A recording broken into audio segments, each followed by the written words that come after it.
Hello बच्चों। बच्चों मेरी पूरी बात सुनिएगा ध्यान से। कुछ बच्चे 2x स्पीड पे करके फटाफट वीडियो देख लेते हैं, बट क्योंकि वही है, हर बच्चा चाहता है काम की चीज़ देखूं, फालतू की बातें ना सुनूं। बट अगर आप मुझे फॉलो करते हो तो आपको पता ही होगा मैं थोड़ा पॉइंट टू पॉइंट ही पढ़ाता हूँ, ठीक है ना। इधर उधर की वीडियोज़ में बातें कम ही करता हूँ। तो एक चीज़ आप लोगों से कहना चाहूँगा कि बच्चों, मुझे पता है आप लोगों के टॉपिक्स जो हैं CBSE में कुछ डिलीटेड हैं, जो CUET में आएंगे, तो आप टेंशन ना लो। उसके क्वेश्चन जब मैं इसमें कवर कराऊंगा तो साथ साथ वो टॉपिक भी आपको समझा दूंगा, टेंशन लेने की ज़रूरत नहीं है। बाकी जो CBSE वाले टॉपिक हैं वो आपको रिवाइज़ कर लेने चाहिए खुद से। नहीं आते हैं तो चैप्टर प्लेलिस्ट में जाके मेरे चैनल पर भी कर सकते हो, ठीक है। उसके अलावा जो टॉपिक है वो जब उनका क्वेश्चन आएगा मैं साथ के साथ ही आपको कंसेप्ट समझा दूंगा, आपका काम हो जाएगा। क्योंकि कोई लंबी चौड़ी चीज़ नहीं है, जो रिलेटेड है, ईजी है, ठीक है। तो शुरू करते हैं आज का प्रैक्टिस सेशन। अब देखो बच्चों, इसमें कंडीशनल प्रोबेबिलिटी का क्वेश्चन है, सिंपल है ना। PA/B निकालने के लिए बोल रहा है आपको। तो आपको पता है PA/B कैसे निकालते हैं हम। इसके लिए हमारे पास सिंपल सा एक फार्मूला है, probability of A intersection B upon probability of B, correct है। अब आपको PB जो है वो 0 गिवन है। अब मैं इसको यहाँ 0 रख दूंगा, डिनोमिनेटर 0, तो आंसर नॉट डिफाइंड है ना, C हो गया आंसर, इजी। बढ़ते हैं आगे। अब देखो बच्चों, ये क्वेश्चन है, क्या कह रहा है, PA/B और B/A इक्वल है। PA/B का फॉर्मूला आपको पता ही है क्या होता है ना, probability of A intersection B upon probability of B is equals to PB/A। इसका फॉर्मूला भी आपको पता है क्या होता है, probability of B intersection A upon probability of A, ठीक है ना। तो ये दोनों तो कट गए भैया, है ना। क्या दिख गया, क्रॉस मल्टीप्लाई हो जाएगा, PA इक्वल टू PB आ गया, ख़त्म। बढ़ते हैं आगे। अब देखो, ये काफ़ी सिंपल सा क्वेश्चन है। कह रहा है एक पेयर ऑफ डाइस रोल किया है ना, एक जो 2 डाई हैं उनको एक बार फेंका है, पेयर ऑफ डाई को फेंका है एक बार, है ना। वो क्या चाहता है, even prime number on each die. Even prime number die पे बच्चों एक ही होता है। इवन प्राइम नंबर डाई पे सिर्फ क्या होता है, 2। तो अगर आप एक डाई फेंक रहे हो तो उस पर इवन प्राइम आने की प्रोबेबिलिटी क्या होगी। टोटल आउटकम्स आपको पता है 6 है, फेवरेबल आउटकम सिर्फ यही है 2, है ना। एक ही आउटकम फेवरेबल है, तो प्रोबेबिलिटी विल बी 1/6, है ना। 2 आने की प्रोबेबिलिटी एक डाई पे क्या हो गई, 1/6। 2 ही होता है इवन प्राइम।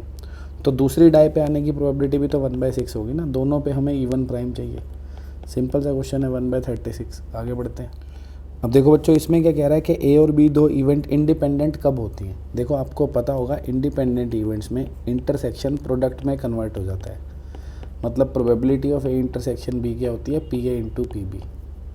और जब 2 इवेंट्स इंडिपेंडेंट होती हैं तो उनकी अकरेंस भी इंडिपेंडेंट होती है, उनका ना होना भी इंडिपेंडेंट है। यानी अगर A और B इंडिपेंडेंट है तो उनके नॉट भी इंडिपेंडेंट होंगे। A' और B' भी क्या होंगे बच्चों, इंडिपेंडेंट ही होंगे। PA' इंटू PB' हो जाएगा, है ना। तो ये होगा या ये होगा, कुछ भी होगा, इंडिपेंडेंट होंगे। ऐसा नहीं है सिर्फ A और B, ऐसे A' और B भी इंडिपेंडेंट होंगे, ठीक है। तो PA' किसके इक्वल हो जाएगा, PA' इंटरसेक्शन B किसके इक्वल हो जाएगा, PA' इंटू PB, ठीक है। तो कोई भी 2 इवेंट अगर इंडिपेंडेंट है, दोनों का होना, दोनों का ना होना, एक का नहीं होना, एक का होना, सब इंडिपेंडेंट होता है। तो इंटरसेक्शन जो है प्रोडक्ट में कन्वर्ट हो जाता है, ठीक है। अब ये पूछ रहे हैं इनमें से क्या सही है। देखो, इवेंट इंडिपेंडेंट है तो दोनों म्यूचुअली एक्सक्लूसिव हों, ये तो बिल्कुल ही गलत हो जाएगा। क्योंकि म्यूचुअली एक्सक्लूसिव कब होती हैं, जब प्रोबेबिलिटी ऑफ इंटरसेक्शन भी 0 हो, मतलब उनमें कुछ कॉमन ना हो। बट हमें तो इंडिपेंडेंट चाहिए, इंडिपेंडेंट में तो वो PA इंटू PB होगी। तो पहला ऑप्शन तो गलत है, ठीक है। दूसरे ऑप्शन की बात करें, बच्चे सोचते हैं इसके बीच में कुछ नहीं लिखा, कुछ नहीं लिखा तो इंटरसेक्शन है भाई, इनके बीच में क्या है, इंटरसेक्शन। और ये आपको दिख रहा है PA नॉट है ना, और ये आपको दिख रहा है PB नॉट है। तो सेम बात तो हो गई, देखो ये लिखा हुआ है ना, तो हमारा B आंसर हो गया। फिर भी आप पढ़ना चाहो तो ये भी पढ़ सकते हो, PA PB बराबर हो, ऐसा कोई ज़रूरी नहीं है इंडिपेंडेंट होने के लिए, ठीक है ना। और उनका सम 1 हो, ऐसा भी कुछ ज़रूरी नहीं है।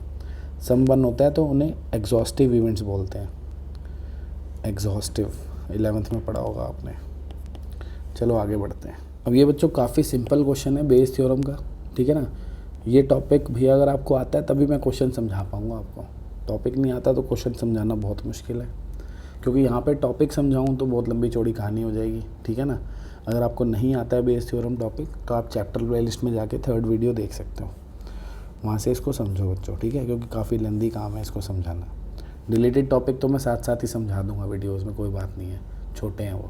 ये वीडियो में इसमें समझाना थोड़ा मुश्किल काम है, तो आप बेटर रहेगा क्योंकि इंपॉर्टेंट टॉपिक है, इस पर केस स्टडी भी आ सकती है पेपर में। तो इस टॉपिक को अच्छे से जाके चैप्टर प्लेलिस्ट से 3rd वीडियो कर लो। तो शुरू करते हैं। क्या कह रहा है? Probability that A speaks truth is 4/5। एक कॉइन फेंका, उसने बताया कि हेड आया है, इसकी क्या प्रोबेबिलिटी है सच में हेड आया है।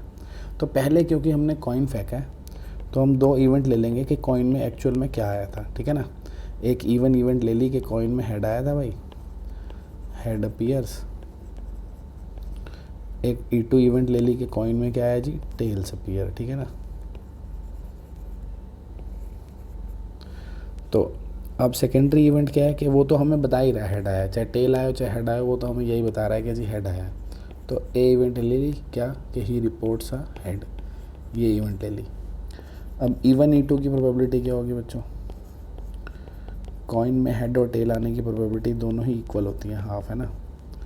अब अगर कॉइन में हेड आ जाता है कि E1 इवेंट हो गई, हेड आया, और वो बंदा बता रहा है कि हेड आया, इसका मतलब वो सच बोल रहा है ना। इसका मतलब क्या होता है कि हेड आ गया, अब उसके हेड वो बता रहा है कि हेड आया, इसकी क्या प्रोबेबिलिटी है? तो अगर हेड आ गया और वो बता रहा है हेड आया, इसका मतलब वो सच बोल रहा है। सच बोलने की प्रोबेबिलिटी क्या है? 4/5। और A/E2 क्या होगा? ये हो जाएगा 1/5। वो झूठ बोल रहा है ना। E2 हो गया, इसका मतलब टेल आया, फिर भी वो बता रहा है हेड आया, तो वो झूठ बोल रहा है, प्रोबेबिलिटी 1/5। अब हमें क्वेश्चन में क्या है, ये तो पता है कि वो बता रहा है हेड आया है, ए हमें पता है कि हेड आया है, इसकी क्या प्रोबेबिलिटी है सच में हेड आया था, यानी E1 की प्रोबेबिलिटी पूछ रहा है। तो यूजिंग बेस थ्योरम ऊपर क्या आ जाएगा, दिस इंटू दिस, 1/2 इंटू 4/5, है ना। और नीचे this into this plus this into this, तो 1/2 इंटू 4/5 प्लस 1/2 इंटू 1/5। तो देखो 1/2 तो कॉमन आके कट गया कि नहीं, ऊपर क्या रह गया 4/5, नीचे 4/5 प्लस 1/5। तो आंसर क्या आ गया बच्चों? सीधा सीधा 4/5। अब ये क्वेश्चन मुँह ज़बानी भी हो सकता था, इस क्वेश्चन को मुँह ज़बानी भी किया जा सकता था, शॉर्टकट है अपने पास एक। क्यों किया जा सकता था? देखो इसमें अगर आप देखो E1 E2 का तो सम बच्चों हमेशा 1 होता ही है, इन दोनों का सम भी 1 है। तो कोई भी बेस थ्योरम के क्वेश्चन में आपको ऐसा दिखे जहाँ पे इनका सम 1 है, जहाँ पे इनका सम 1 है, तो वहाँ पे E1/A और A/E1 हमेशा इक्वल होगा, ठीक है। कि भाई सीधा सीधा वो कह रहा है कि बंदे के सच बोलने की इतनी है, हेड आ गया, इसकी क्या प्रोबेबिलिटी है सच में हेड आया। सच में हेड आया मतलब वो सच बोल रहा है, और सच बोलने की क्या है 4/5, तो यही आंसर हो जाएगा। बात समझ आ गई तो ठीक है भाई, नहीं तो ऐसे ही पूरा क्वेश्चन चिपका देना, ठीक है। आगे बढ़ते हैं। अब देखो बच्चों इसमें क्या कह रहा है, ए बी का सबसेट है, तो इनमें से कौन सी स्टेटमेंट ट्रू है? देखो बच्चों ए अगर बी का सबसेट है तो इसका मतलब ए इंटरसेक्शन बी जो है, ए और बी में कॉमन क्या होगा? पूरा ए है कि नहीं। ए बी का सबसेट है तो ए इंटरसेक्शन बी ए हो जाएगा, है ना। अब मान लो हमें PA/B निकालना है, तो इसका फॉर्मूला क्या होता है? इसका फॉर्मूला होता है PA intersection B upon PB, correct है। अब PA इंटरसेक्शन B तो क्या हो जाएगा? PA ही हो जाएगा, है ना। तो हमें यहाँ से दिख रहा है कि PA/B जो है वो इक्वल हो गया किसके? ये हो गया PA अपॉन PB के इक्वल, ठीक है जी। या आप यूँ भी कह सकते हो PA/B into PB is equal to PA। अब हमें बताना है इनमें से कौन सी स्टेटमेंट ट्रू है। तो PA/B PB अपॉन PA तो नहीं आ रहा है, तो PA/PB आ रहा है, तो पहले वाली तो गलत ही है। इन दोनों में से कोई सही हो सकती है ना। A/B A से ज़्यादा भी हो सकता है, कम भी हो सकता है, यहाँ से पता लग जाएगा। देखो कैसे पता चलेगा, रिलेशन वो पूछ रहा है A/B और A का, है ना। A/B और A का, तो B को नहीं पूछ रहा, वो B के बारे में नहीं बताया उसने, है ना। तो B जो प्रोबेबिलिटी है बच्चों आपको पता है, क्योंकि ये एक प्रोबेबिलिटी है, हमेशा 0 से 1 के बीच में होगी, सही बात है। B की प्रोबेबिलिटी क्या होगी? 0 से 1 के बीच में ही होगी। अब अगर आप कोई भी प्रोबेबिलिटी हमेशा 0 से 1 होती है, अगर आप B को 1 रख दो बच्चों, तो ये दोनों बराबर हो जाएंगे कि नहीं हो जाएंगे? यानी ये दोनों इक्वल हो सकते हैं। तो यानी ये तो नहीं होगा आंसर, है ना, इक्वल, क्योंकि ये हो सकते हैं। अगर PB 1 हो जाए तो ये हो सकता है।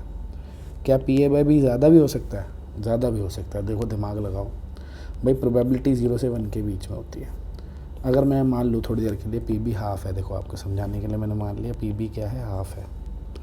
ये PB को मैंने हाफ मान लिया, कुछ भी हो सकता है ना 0 से 1 के बीच में। और ये ऐसे एज इट इज़ लिख दिया PA/B। Equals to P A.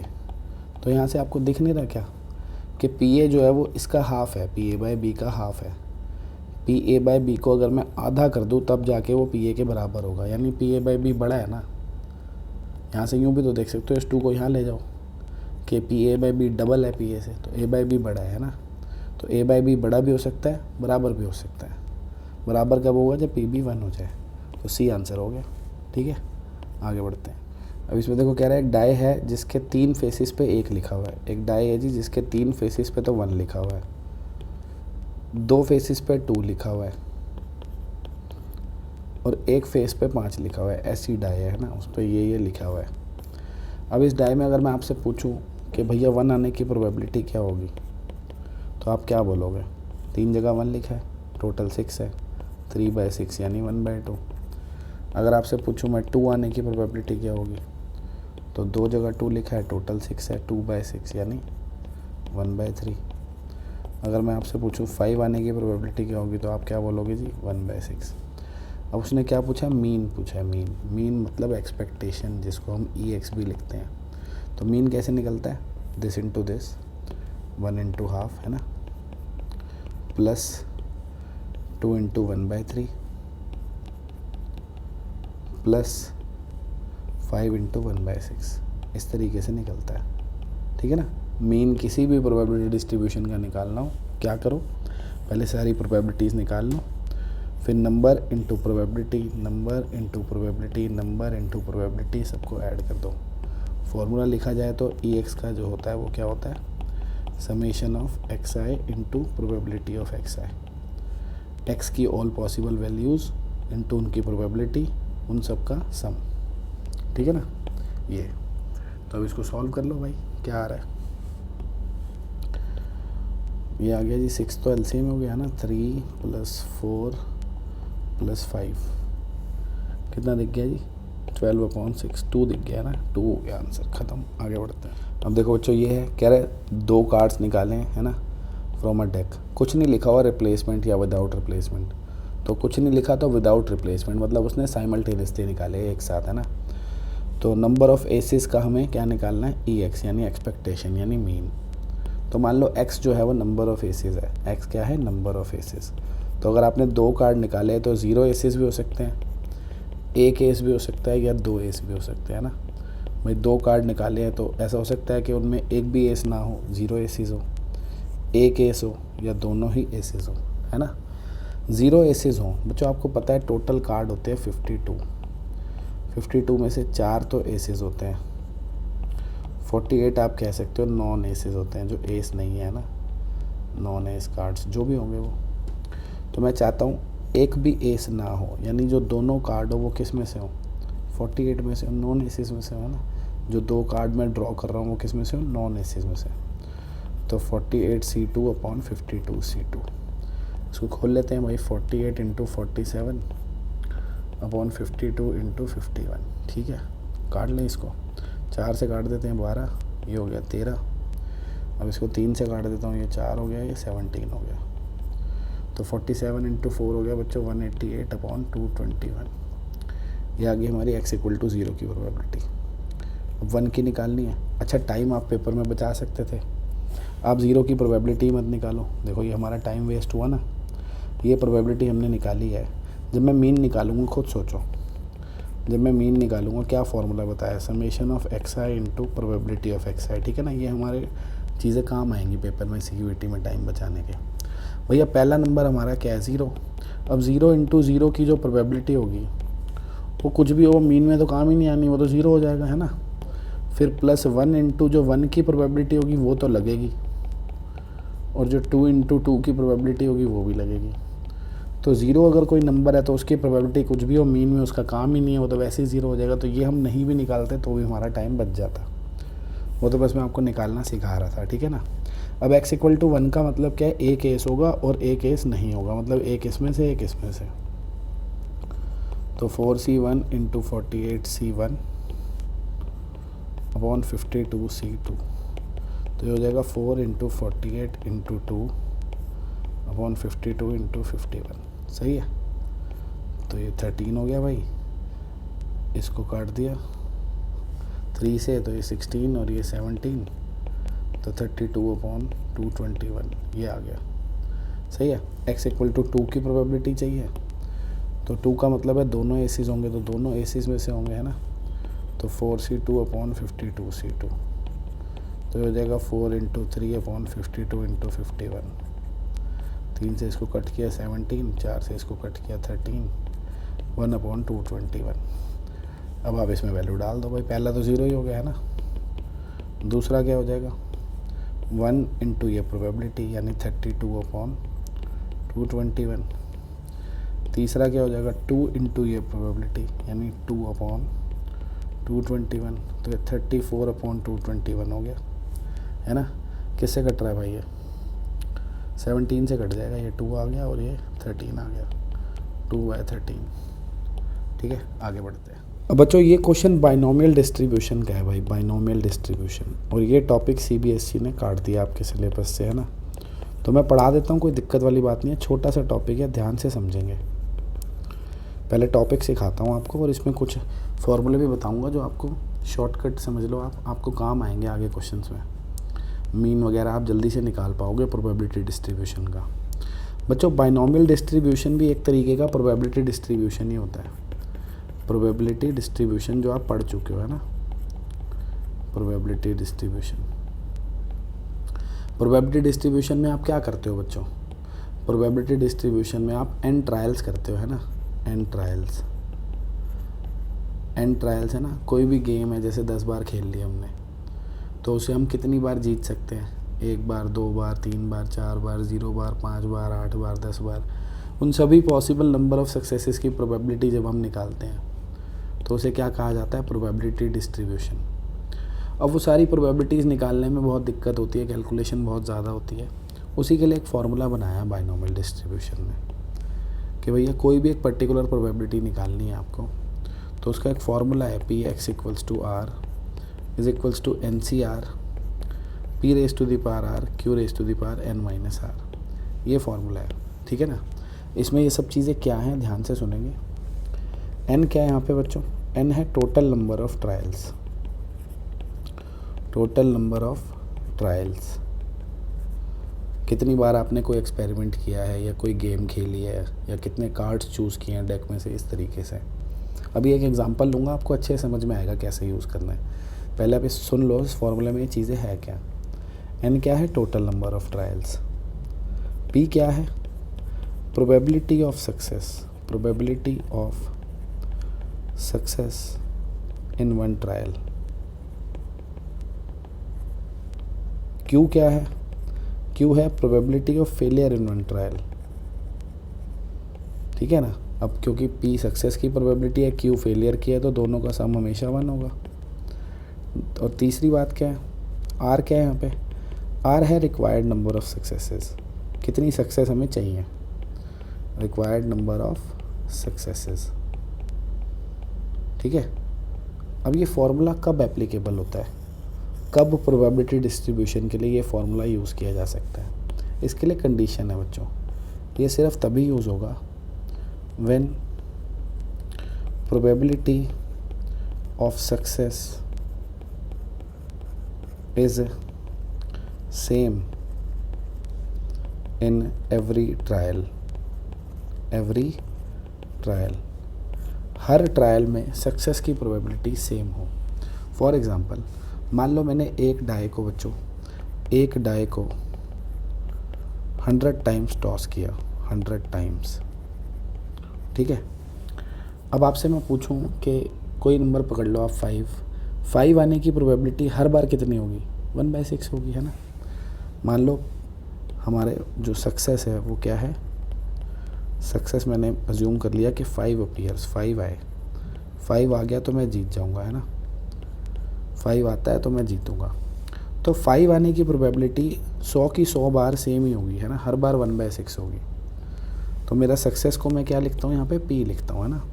तो p जो हो जाएगा वो हो जाएगा 1/6, कि हर ट्रायल में सक्सेस की प्रोबेबिलिटी 1/6 है। और फेलियर की अपने आप 5/6 हो जाएगी, है ना। 5/6 मतलब 5 ना आने की प्रोबेबिलिटी। और टोटल मैंने कितने ट्रायल किए हैं, 100।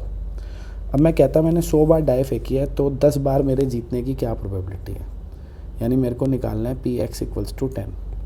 क्या निकालना है, पी एक्स इक्वल टू 10, यानी 10 बार 5 आ जाए, 10 बार क्या आ जाए 5, मैं 10 बार जीत जाऊँ और 90 टाइम्स में हार जाऊँ, 90 टाइम्स। तो उसको निकालने के लिए ही ये फार्मूला है। इस फार्मूले के हिसाब से आर क्या हो गया यहाँ पे 10 हो गया है ना, तो मैं क्या लिखूँगा 100C10। 100 क्या हो गया भाई n, total number of trial 100 है, 10 हो गया जितनी मुझे सक्सेस चाहिए। आगे क्या है, p raise to the power r, p कितना है 1/6, तो 1/6 की पावर r का मतलब कितना हो गया, जितनी सक्सेस चाहिए थी 10, यहाँ पे 10 आ गया, इंटू q है हमारा 5/6, उसकी power n minus r, 100 minus 10 कितनी हो गई 90।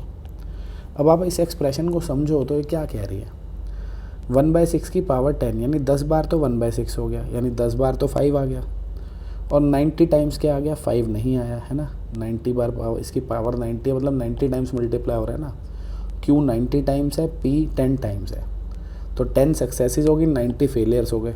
और ये क्या कर रही है, उन्हें अरेंज कर रही है, उनके पॉसिबल कॉम्बिनेशन बना रहा है। जो काम हम खुद करते हैं तो पागल हो जाते हैं ना आगे पीछे करके, उसी के लिए फार्मूला बनाया गया। ठीक है, ये फार्मूला बस आपको ध्यान रखना है कब एप्लीकेबल है, जब p और q जो है हर ट्रायल में वही रहे जो फर्स्ट ट्रायल में है। जो सक्सेस की प्रोबेबिलिटी है फर्स्ट ट्रायल में 1/6 है तो सेकंड में भी 1/6 हो, तब आप ये फार्मूला लगा सकते हो। ठीक है, जैसे मान लो एक डेक में से हमने 50 कार्ड निकाले, 50 तो थोड़ा ज़्यादा हो गए, चलो मान लो डेक में से 10 कार्ड निकाले आपने, डेक में से आप 10 कार्ड निकाल रहे हो विद रिप्लेसमेंट। कैसे निकाल रहे हो, विद रिप्लेसमेंट, और आप चाहते हो कि उसमें 5 एसीज आ जाएं। तो जब आप बेटा विद रिप्लेसमेंट निकाल रहे हो, हर बार एस आने की प्रोबेबिलिटी 4/52 होगी, है ना, क्योंकि विद रिप्लेसमेंट निकाल रहा हूँ। एक कार्ड निकाला, उसको वापस डाला, फिर दूसरा निकाला, फिर वापस डाला, तो हर बार टोटल कार्ड 52 रहेंगे और एस 4 रहेंगे। तो एस आने की प्रोबेबिलिटी हर बार 4/52 रहेगी, जिसे मैं पी मान लूँगा। क्यू क्या हो जाएगा 48/52, हर ट्रायल में दोनों सेम रहेंगे, और मैंने 10 कार्ड निकाले हैं तो एन हो जाएगा 10। अब मान लो वो चाहता है 5 एस आने की प्रोबेबिलिटी निकालो x इक्वल टू 5, तो मैं इस फार्मूले से निकाल दूंगा। ये जो हमारा फार्मूला है ना, क्या हो जाएगा 10C5 है ना, NCR होता है ना, n भाई क्या है टोटल नंबर ऑफ ट्रायल जो कि 10 है, r हो गया जितनी सक्सेस चाहिए 5, फिर क्या आता है p की पावर r, p क्या है सक्सेस की प्रोबेबिलिटी 1/13, 1/13 है ना, ये 4/52 है, उसकी पावर कितनी कर दूंगा r यानी 5, फिर q लिखूंगा, q कितना है ये 12/13, उसकी पावर क्या करूँगा n माइनस r, 10 माइनस 5 वो भी 5 हो जाएगा। तो ऐसे निकल जाती है। और यही काम अगर मैंने क्या किया होता, मैं विद रिप्लेसमेंट निकालता, सॉरी विदाउट रिप्लेसमेंट निकालता, तो पी क्यू हर ट्रायल में सेम नहीं होता है। अगर मैं विदाउट रिप्लेसमेंट करता तो पहली बार टोटल आउटकम 52 होते, अगली बार 51 होते, अगली बार 50 होते, एक एक कार्ड कम होता रहता, तो पी सेम नहीं होता, क्यू भी सेम नहीं होता हर ट्रायल में, तो वहाँ पे ये फार्मूला एप्लीकेबल नहीं है। इन शॉर्ट ये तभी लगेगा जब सक्सेस की प्रोबेबिलिटी हर ट्रायल में सेम हो। ठीक है, ये होता है बच्चों बाइनोमियल डिस्ट्रीब्यूशन। अब इसके छोटे मोटे दो तीन फार्मूले भी हैं, वो भी बता देता हूँ, आपके काम आएंगे आगे। तो दिखाता हूँ भाई आपको क्या फार्मूले हैं, यहाँ लिख देता हूँ, इसे हटा देता हूँ ज़रा। ठीक है, आप वीडियो में पीछे जाके लिख लेना भाई ये सब फार्मूले क्या हैं। कभी भी आपको मीन निकालना हो किसी भी प्रोबेबिलिटी डिस्ट्रीब्यूशन का, या वेरिएंस निकालना हो, या स्टैंडर्ड डेविएशन निकालनी हो, ठीक है, और वो बाइनोमियल डिस्ट्रीब्यूशन को सेटिस्फाई कर रहा है और उसका मीन निकालना है, तो सीधा फार्मूला लगा दो NP। वेरिएंस निकालना है तो NPQ, और स्टैंडर्ड डेविएशन तो रूट ऑफ वेरिएंस होता है, तो रूट NPQ हो गया। तो आपको लंबी चौड़ी टेबल बनाने की ज़रूरत नहीं पड़ेगी भाई। मान लो मैंने आपको कहा कि भैया एक डाई हमने 50 बार फेंकी, 50 टाइम्स फेंकी, ठीक है, 50 टाइम्स, या चलो कम भी कर लेता हूँ कि भैया एक डाई हमने 5 टाइम्स थ्रो की, 5 टाइम्स, ठीक है। अब हमें 6 का प्रोबेबिलिटी डिस्ट्रीब्यूशन निकालना है। कोई एक नंबर है 6, है ना, तो प्रोबेबिलिटी डिस्ट्रीब्यूशन बच्चा कैसे निकालता है, बच्चा क्या करता है 0 की प्रोबेबिलिटी निकालता है, 1 की, 2 की, अब 2 कहाँ तक निकालोगे आप, p x इक्वल टू 5, इन सब की प्रोबेबिलिटी निकालेगा बच्चा। कि 6 जो है वो 0 टाइम्स भी आ सकता है, 1 टाइम भी आ सकता है, 2 टाइम, 3 टाइम, 4 टाइम, 5 टाइम। ये सब निकालने के बाद उसका मीन निकालेगा, है ना। बहुत बड़ा मेथड होता है जो सबको मल्टीप्लाई करो, ऐड करो, पीछे भी हमने एक क्वेश्चन में किया था। पर यहाँ पे हमें ये करने की ज़रूरत नहीं है, क्योंकि ये जो क्वेश्चन है बाइनोमियल डिस्ट्रीब्यूशन को सेटिस्फाई कर रहा है। भाई एक डाई आपने 5 बार फेंकी, आप बात कर रहे हो नंबर 6 आ जाए, है ना। नंबर 6 आपकी सक्सेस है। 6 आने की प्रोबेबिलिटी 1/6 है, जो कि हर बार सेम ही रहेगी, पाँचों की पाँचों बार, है ना, 5 टाइम्स। और 6 ना आने की प्रोबेबिलिटी भी हर बार 5/6 रहेगी, क्योंकि सक्सेस और फेलियर की प्रोबेबिलिटी सेम रहेगी हर ट्रायल में। ये एक बाइनोमियल डिस्ट्रीब्यूशन है। और नंबर ऑफ़ ट्रायल्स कितनी है? 5, n हो गया 5। तो हमको कोई टेबल वगैरह बनाने की ज़रूरत नहीं है, हम सीधे सीधे इसका मीन बता सकते हैं, n × p, 5/6, ख़त्म हो गया क्वेश्चन। वेरिएंस बताना हो तो तीनों को मल्टीप्लाई कर दो, 25/36, उसका रूट कर दो 5/6, वो आ गया स्टैंडर्ड डेविएशन। तो ये शॉर्टकट हो गया, समझ लो, मीन वगैरह निकालने का। आज से जो भी प्रोबेबिलिटी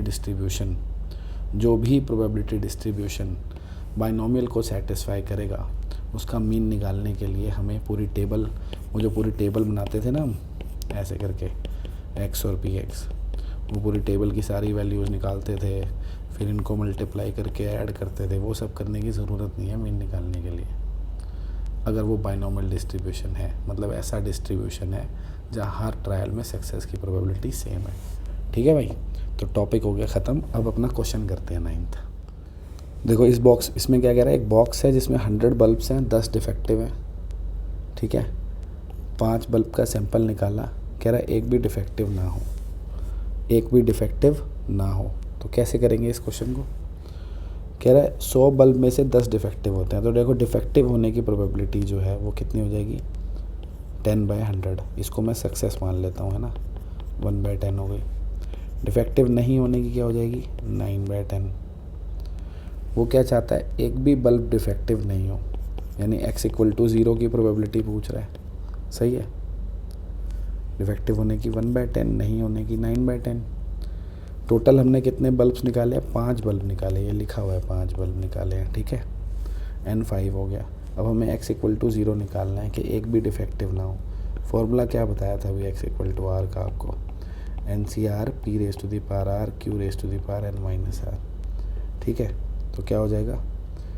5C0 p⁻0 q⁻5-0। तो ये 1 हो गया, एक भी 1 हो गया, क्या बच गया? सिर्फ q⁵। q कितना है हमारा? 9/10। तो 9/10 की पावर 5 हो गया भाई, क्वेश्चन ख़त्म। आगे बढ़ते हैं। अब देखो ये क्वेश्चन भी वैसे ही हो जाएगा, बाइनोमियल से ही। कह रहा है एक स्टूडेंट स्विमर नहीं है, उसके स्विमर ना होने की प्रोबेबिलिटी ये है। हर स्टूडेंट के लिए, ये सिर्फ एक के लिए नहीं है ना, दुनिया के हर स्टूडेंट की बात हो रही है, जितने भी यहाँ पे हैं। यहाँ पे 5 स्टूडेंट की बात हो रही है, पाँचों के लिए है ये। हर एक बंदे के स्विमर ना होने की प्रोबेबिलिटी 1/5 है, तो स्विमर होने की 4/5 हो जाएगी, है ना। तो यानी सक्सेस की प्रोबेबिलिटी 4/5 हो गई स्विमर होने की, फेलियर की यानी स्विमर ना होने की 1/5 हो गई। कितने बंदे हैं जी? 5 बंदे हैं, तो नंबर ऑफ़ ट्रायल्स कह सकते हो 5 है। अब वो चाहता है 4 स्विमर हो, है ना, मतलब 5 में से हमें 4 सक्सेस चाहिए। तो x = 4 की प्रोबेबिलिटी निकाल दो। क्या फार्मूला बताया अभी? पीछे बताया तो था NCR यानी 5C4, p⁻r यानी p की पावर कितनी हो जाएगी? 4, और q की पावर कितनी हो जाएगी? 5 - 4 यानी 1। बस हो गया क्वेश्चन। ये लो, ए दिख गया आंसर, है ना। p और q तो पुट किए हैं, बस 4/5 और 1/5। आगे बढ़ते हैं।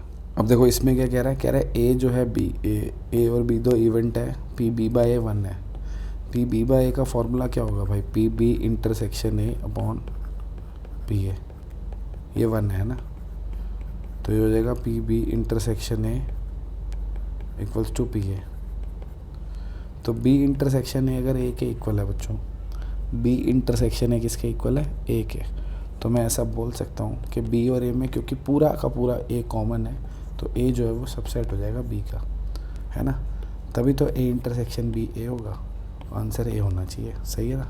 आगे बढ़ते हैं। ये भी काफ़ी आसान क्वेश्चन है। देखो p/a/b > pa दे रखा है। p/a/b क्या होता है? pa × b/pb greater than pa, है ना।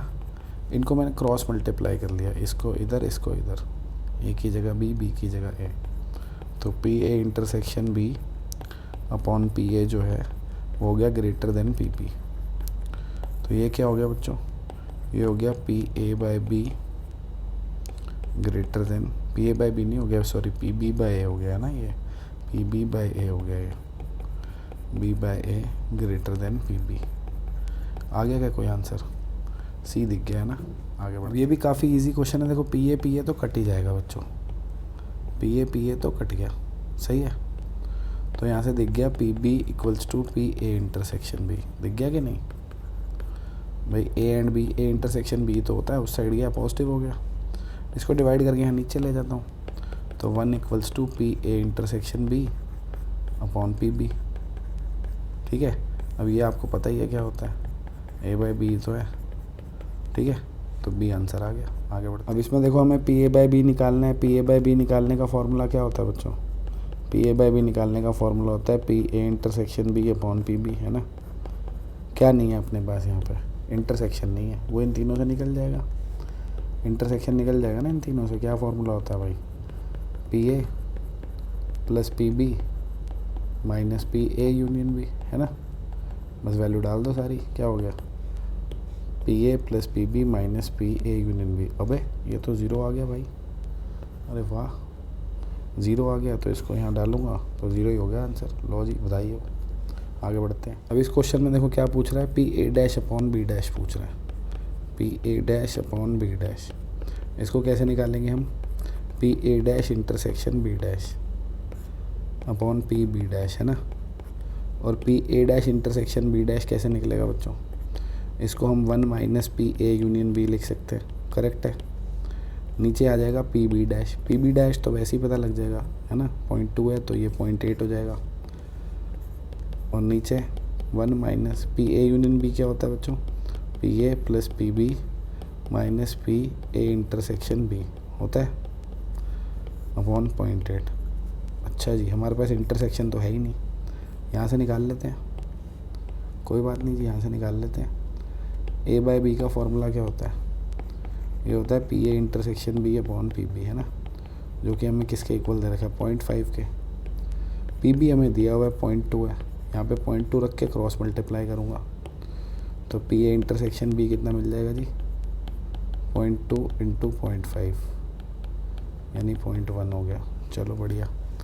अब ये तीनों वैल्यूज़ पता है, पुट कर देता हूँ। क्या हो जाएगा देखो, ये हो जाएगा P A plus P B 0.6 plus 0.2 0.8 minus 0.1 0.7 हो गया, 0.7 अपॉन 0.8 तो 0.3 अपॉन 0.8, है ना। 3/8 दिख गया, बढ़िया। अब देखो ऐसा क्वेश्चन वीडियो में आज पहले भी कराया था कि ए और बी बच्चों अगर इंडिपेंडेंट है तो वो एक्सक्लूसिव तो हो ही नहीं सकती, क्योंकि एक्सक्लूसिव होने का मतलब उनका इंटरसेक्शन ज़ीरो हो जाएगा, और इंडिपेंडेंट में इंटरसेक्शन ज़ीरो थोड़ी होता है। इंडिपेंडेंट में तो इंटरसेक्शन किसके इक्वल होता है? P A into P B, है ना। तो पहला ही हमारा गलत है, कहानी ख़त्म। वही पूछा उसने कौन सा गलत है जी, ए आंसर हो गया, है ना। बाकी ये मैंने बता ही दिया था, काम भी आएगा आपके आगे, कि अगर ए और बी इंडिपेंडेंट है, अगर दो इवेंट्स का होना इंडिपेंडेंट है तो दोनों का ना होना, ए का होना बी का ना होना, या ए का ना होना और बी का होना, सब इंडिपेंडेंट होता है। बात खत्म। अब देखो बच्चों, इसका मीन निकालना है, सिंपल है। This into this plus this into this plus this into this. तो 30 इंटू 1/5 कितना हो गया भाई? 6 हो गया। 10 इंटू 3/10 कितना हो गया भाई? 3 हो गया। और -10 इंटू हाफ कितना हो गया भाई? -5 हो गया। तो 6 3 9 -5 4 आ गया, ख़त्म। ठीक है, आगे बढ़ते हैं। अब ये तो बच्चों फार्मूला ही पूछ रहे हैं वेरिएंस का, ये फार्मूला है भाई, ये तो याद ही कर लो। कोई भी प्रोबेबिलिटी डिस्ट्रीब्यूशन का वेरिएंस निकालना हो, फार्मूला ये है, इसको याद करो भाई।